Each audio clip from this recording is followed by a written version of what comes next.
D'abord, je suis heureux d'être ici. Je suis venu très souvent au Sénégal comme ministre, comme député. Mais c'est la première fois que je viens à Bignona pour célébrer, cher président Camara, les 30 ans de la coopération entre Bignona et la Savoie. J'ai été très ému par cet accueil ce matin ici en arrivant à Bignona, plein de danse, plein de charme, plein de convivialité. Nous venons d'un pays de montagne, où il y a de la neige en ce moment, mais nous sommes également chaleureux, pas forcément de la même manière, mais en tout cas depuis 30 ans, la Casamance et Bignona et les Savoyards savent se parler, savent se comprendre et surtout savent faire ensemble. Parce que souvent, il y a des coûts de communication en matière de coopération pour le développement. Nous sommes sur de la longue durée.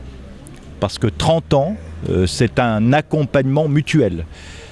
La Savoie accompagne Bignona, mais Bignona nous accompagne aussi, parce que par cette coopération, nous apprenons beaucoup de choses, notamment sur le plan humain, sur la mise en œuvre des projets. Le président Camara est venu en Savoie l'année dernière, avec une délégation qui a assisté d'ailleurs à une session budgétaire de notre conseil départemental, et je suis heureux aujourd'hui avec la délégation savoyarde, avec notamment Christiane Brunet, vice-présidente du conseil départemental et présidente de Pays de Savoie Solidaire, de pouvoir constater que nous avons envie de continuer. Et donc, quels sont les axes que vous avez priorisés? Alors peut-être deux remarques. La première pour le futur de cette coopération, je pense que sur certains projets, il ne faut pas que ce soit seulement le tête-à-tête entre Bignona et la Savoie, mais que nous sachions fédérer autour de nous d'autres acteurs, des cofinanceurs pour le développement. Ça peut être des institutions en charge du développement, ça peut être d'autres acteurs publics, mais surtout d'autres acteurs privés. Donc je pense que cet exemple entre Bignona et la Savoie doit pousser à nous entraîner.